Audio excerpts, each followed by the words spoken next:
Hello good peoples of the internet. Today I have Matthew Beedle with me, who is a sleeping coach. Nice to have you here, Matthew. Thank you for joining us. Please introduce yourself to the audience and tell them a bit about yourself. I coach people on improving their sleep. The main reason being that sleep is the best performance enhancer you can have in life. Everyone knows it. You versus the Thai version of you is like two different people, and I can help a lot of entrepreneurs, people like within their business, athletes, to get better performance, to have a better life. It's something I personally struggled with for a long time in my life. I had insomnia about 3 years ago. I would wake up in the middle of the night, maybe 3 in the morning, with like heart beating up my chest, sweaty, drained, and that was my life for a long time. I had to go through a lot of hardship and pain to solve these problems, and ultimately through that I learned an extraordinary amount of things about sleep, and I want to make sure I'm helping people out there who hopefully their issues aren't as bad as mine, but certainly I know the difference it makes, so that's what I'm about. What has helped you along your journey to overcome these sleep issues? I always say there's like 4 key causational factors. There is the sort of way you live your life, what you're doing during the day, your morning routine, your nighttime routine, the food you eat, when you drink, caffeine, alcohol. I had to change a lot of things in my life in regards to that. The second thing I think is a big causational factor is sort of medical and physical aspects. Thankfully I didn't have sleep apnea, and I don't have any, let's say, major medical issues, but I do have a dilated septum, and I'm a bit of a mouth breather. So I had to find some solutions in terms of improving how I sleep breathing through my nose. On top of that, I had to get blood checks, and I had to improve, let's say, my vitamin deficiencies. Outside of this is the environment. I spent, I think, $16,000 on my bed, and I must have spent over $5,000–6,000 on other sleep-related treatments or beddings and things like this. They all helped, but certainly I put a lot of time into improving my environment, be it the heat, the light, eye masks, earplugs, you name it. I really went into that area. And then the fourth, but probably most important thing, is the mental and psychological. 3 years ago, I was not in a good place. I was burnt out. I didn't really have much hope in my life. I was very stressed. I had to really start peeling back the onion to understand what I had to change in my life and what was actually going on. It was a long journey, but one I'm going through continuously. I think we all are. No one's mental health is perfect. The combination of them 4 things are basically what I had to do to get to a point where A, I can sleep, but I can also help other people sleep. So when you're speaking about these 4 elements, how can people who struggle with sleep identify which of these 4 they have issues with and where they might need to get help? I think I have to first say it is confusing for a lot of people. And I had this problem myself, where there's a lot of advice on the internet. Your friends, your family gives you advice, your doctors might give you advice, your psychologists might give you advice, and a lot of it's just scattered all over the place. So the main thing I recommend people is try and take a causational approach to their problem. Instead of grabbing the first piece of advice and action it, really start to think deeply, like, where am I in my mental health? Where am I with how I live my days? Where am I physically, medically? So how do you deal with this specifically? When somebody comes to you, how do you assess them on these 4 things? The 2 main things is, one, data. So I think, like we all know, like, data is king, and if I collect at least a week's worth of data from any person I'm working with. So get them to fill out questionnaires, understand when they're going to sleep, when they're waking up, what time they're having caffeine, alcohol, whatever it might be. So collect this data at least 7 days, I'd say. On top of that, sleep tracking data. If the client has an Oura ring or some device like this, and we can get some really sort of nice biometric data essentially on how they're sleeping. The data helps to answer some questions. We can make some good assumptions on what the causational effects are from the data on its own. And then the second thing is questioning. From my experience, most people know their problem, consciously or subconsciously. And through the right questions, we typically can get down to the root cause of the problem. It's interesting you say that most people know the cause of the problem. So why do you think they don't address it themselves? If I'm to think of what I was like maybe 3.5 years ago, dealing with root causes isn't an easy thing to do. Accepting that maybe you're in the wrong job, or accepting that you might be in the wrong relationship, or you might be eating a very bad diet or the people around you are toxic, these things are very hard to face. Sometimes it's easier just to kind of kicking the can down the road, should we say. I think one thing is fear. It's difficult to get to the root cause. I think the second aspect is actually applying meaningful action. So from my experience, me personally, but also a lot of people that I know have struggled for a long time with their sleep or other habits that could be better. A lot of people know probably what to do, but what they'll normally do is they'll, like, let's say being on the screen less, or even just eating like earlier in the day. They'll be good for 1 or 2 days, maybe a week of changing this habit, but once they fail, maybe once or twice, they'll normally just revert back to the way they were before. And I'm a big believer in progressive overload, and of kind of taking small little steps rather than taking big steps. And my motto on my LinkedIn and my website is like, we're not looking for perfection, we're looking for improvement. So I think too many people are trying to get from A to Z straight away. And I'm more of the thought of we need to go A to B to C to D to E and slowly change behavior and slowly change actions. And that's the best way we actually get meaningful long-term results. It's very interesting to listen to you and hearing this from you, because I know that you're also an athlete, and I believe you did the Ultra Beast in the Spartan race as well, did you? Not quite. I've done 12 Spartan races, so I've certainly had my fair share of pain. I wouldn't quite call myself an athlete, but I obviously I take pride in like where I am physically, and it wasn't always like that. 3 years ago, like, I probably looked an adolescent girl. I was like chubby and like no definition in my body. It was an awful state. So part of the journey on improving my sleep is also improving my body. And did philosophy also apply in your physical progress, this progressive overload? Is that how you achieved being able to complete 12 Spartan races? In short, yes. When I was at my worst, when I was, again, like skinny fat, like it was not an attractive body. There's pictures of me before and after. When I really decided that things had to change and I was committed to it, and I understood progressive overload, the first thing I did was just this agreement that I would take the stairs at work instead of the elevator, and I'd stop taking sugar in my tea. And after maybe 2 weeks, I wasn't like out of breath after going upstairs. Okay. And it's just that base to then build on until I was running Spartan races and things like this. And you apply the same philosophy in your coaching as well when you help people with their sleep? Yes. Okay, all right. So what about the people who may be sacrificing sleep for watching another episode of their favorite TV series? Because it's also easy to make.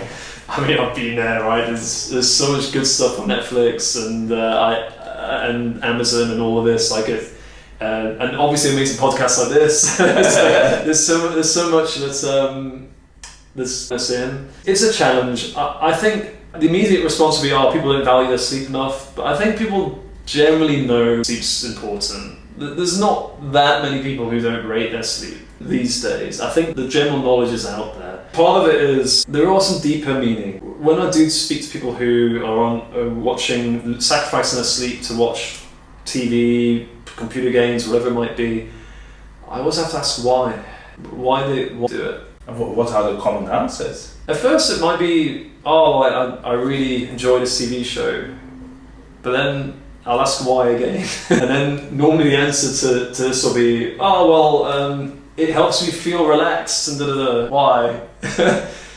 And after maybe a few whys, it's like, to escape from my day.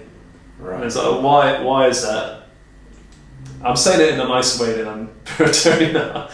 And normally it could be something like, I'm always stressed, I'm tired every time I wake up, I really don't want to go to work tomorrow, I'm not I've got stress, why? A lot of times people are watching lots and lots of episodes and avoiding going to sleep because of a much deeper reason, which is there are things in their life which they're trying to hide from, and they just want to have their brain not to think about it, which is totally understandable. I've been there, but once we start peeling these pieces of the onion, we can then actually find solutions, and it can be very deep but quite life-changing. Alright, so actually the sleep coaching that you do is not just a few hacks about changing the environment, improving your diet and doing more exercise, but it can be like a much deeper, much bigger change that is actually changing your entire mental state. Sure, yeah. I mean, to be honest, sleep coaching basically is life coaching. Alright. More often than not. There are some people who I work with who already sleep well, and they just want to optimize it. They just want to edge out a little bit more. And for that, the hacks are great. We can look at the supplements a person takes. We can really look at the data, try and get the exact right bedtime, try and get the right schedule, make sure they're having the right amount of water, like vitamins, everything, have the 8 sleep cover on their sleep bed. But they are a small minority. I think most people's sleep challenges go a bit deeper than that. And that really is very deep, quite all-encompassing coaching. So what would be like a low-hanging fruit you can recommend to someone who might be struggling to sleep because maybe they are on an entrepreneurial journey, or they're very career-driven, they're working a lot, or maybe people who are just like escaping from the day-to-day life through watching too much telly? I think anything I say will be too little, nearly, but I can certainly, I'd say for each of the lower fruit for each of the commonalities I say would be if you suspect you have a medical or physical issue, book in with an ENT specialist or book in with a sleep clinic, maybe both, and at least you can cover that out and get blood tests. Sleep clinic? Sleep clinics can be, well, specialised in sleep, and typically you can go there, sleep overnight, they'll do a PSG, they'll have more sort of advanced ways of sleep to see if you have sleep apnea or other issues. Every clinic's different, so I don't want to speak on behalf of all sleep clinics. You did it yourself? Yeah, I did. What was your experience? It's like staying in a you sleep with like diodes and things connected and a thing over your mouth. It was a bit uncomfortable, but it's just something I wanted to do just to make sure that there wasn't a physical issue with me, which thankfully wasn't the case. So once we eliminate the physical issue from the equation, what would be next? I don't think there is low-hanging fruit. I think it's a trick question for this one. I think for mental, probably the best thing is just to write down the things that stress you. Get things on paper. Get as down on paper as possible. That's the low-hanging fruit, as best as I can say. Just start writing things down on paper, they're not in your head. Like journaling. It's like a 10 out of 10 way to mental. And physical, easy. This is easier. Just get sunlight as soon as possible in the morning and get water as soon as possible. So if somebody's watching from Norway, if you're in Norway and you haven't got sun in the morning, you can get very powered lights. Get artificial lights with a very high lux. There are these available, and that's your second best option. Oh yeah? So get lots of water in the first hour. That's a fantastic way to set up your day to sleep well later. So water and light therapy? Sunlight's the best, natural sunlight, but this is basically to kickstart your circadian rhythm. So it kind of gets you woken up quickly, gets your body in the right position it needs to be in, which means you're much more likely to be tired at the right time, and you sleep at the right time. It's a really nice way to get the right rhythm to sleep regularly. And then I think the last, in terms of environment, probably getting blackout curtains in most cases. That or earplugs, maybe both. They're kind of really quick. If you want to take one thing from this episode or something, they're quick things I'd say. But not all of them are going to be relevant for every person. I was always very cautious about earplugs because I'm worried that I won't hear the alarm in the morning. It's common, and I hear this, and other people are scared that there's going to be a burglar and they won't hear it. Personally, I've never not woken up for my alarm with earplugs. Nearly all earplugs don't fully block out sound. They just reduce the impact. I've personally never had an issue. The alarm clock will wake me up always, still, with or without earplugs. And I've not heard of anyone who didn't, who had this issue. If someone has this issue, then tell me, and maybe I'll change my advice based on this. So with that in mind, who's your ideal client for you? What type of people or what type of professionals or athletes you might be helping? It's a good question, and I mean, I admit I'm still relatively new in my business. So I'm still trying to narrow down the clientele. Like right now I'm working with quite senior professionals in Switzerland, like some of the doctors even, the PhDs, quite successful people in their business. I'm working with some entrepreneurs at the moment. But I'm also just working with people who are housewives or very different genres. So I'd be lying to say I've got an absolute set market now, and it's something maybe my business I need to look at. But it's also fair to say nearly everyone struggles with sleep in certain different areas. There's not like one profession who doesn't sleep and others that do. I think just for full honesty, I need my target audience is people who can afford to invest the money into this sort of thing. I've paid for coaching myself in many areas, and I see the value in coaching. So ultimately, it probably would be professionals, entrepreneurs, athletes, and people who understand the value of the coaching. It's a way to learn way faster than I would normally. There's nothing I'm teaching people that is totally secret or alien. It could be figured out through your own means or through a lot of research and reading. But that's not the value is in the application of the knowledge and getting you there faster. So if I can get someone's sleep improved sustainably in 8 weeks, most people are not going to do that in 8 weeks. They're going to do it it might take them a year or two. It took me a long time. You mentioned one specific segment there about housewives, I think you mentioned, which made me think of new families. Like typically when you have a newborn baby, you sleep very little. Would you have any advice for these people? It is the most challenging, for sure. There's no doubt. So if you have a young child and you struggle with sleep, you're not alone. I think everyone needs to know that. And you've obviously got a child and you've experienced it firsthand, yes. Right? Sometimes it was so bad I was actually hallucinating during the day. It got that, I was so sleepy that my son, I love him to bits, but he was such a bad sleeper when he was born. I remember that there were days when I wasn't sure if it's real or if I'm dreaming at work because I was so sleep deprived. I'm still working on this area, but the two quick things might be, first of all, obviously working on your child's routine as well. The better, if you focus on the kids' sleep, you're going to get more sleep too. So there are a lot of people who specialise just on children. I'm not one of them. But certainly the eating schedule, when they're eating, drinking, same thing. These are things you can focus on to at least improve it for the infant. So their sleep schedule is potentially a bit more improved. In terms of yourself, it's kind of the same factors, I'm afraid. It's going back to these four causational. Just having a child doesn't change the causational factors, and you still need to figure out which of these four. Obviously, looking for quality of sleep over quantity, but the better your head's at, the better you eat, the better your routine, the better your bedding and all of this, the higher quality sleep you're going to have. So even if you are going to be sleep deprived, which is just unavoidable in many cases, at least you can have higher quality sleep.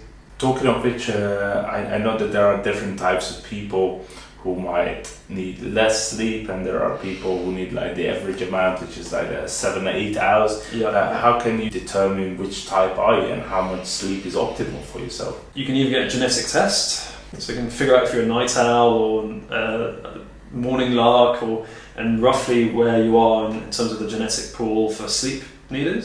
So that's probably where would you get one of these tests?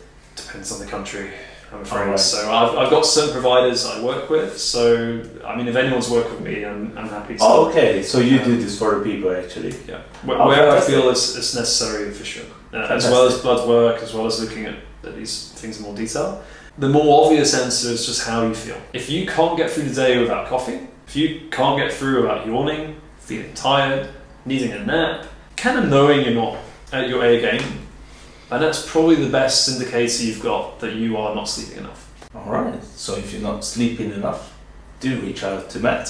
Where can people find you? Yes, so LinkedIn, Matt Beedle, and my website, so it's just mattbeedle.com, and I'm also on Instagram, TikTok, but I'd say LinkedIn is probably the best source where I'm posting every single day. I'm giving away a lot of content for free, a lot of advice, so if you want to improve yourself, be it in general, because it's not just sleep, but sleep specifically, I'd follow me on LinkedIn. I'm happy to share and communicate and network with people. Cool, thank you for sharing that, Matthew, and thanks for being here with us today. Thank you, we appreciate it.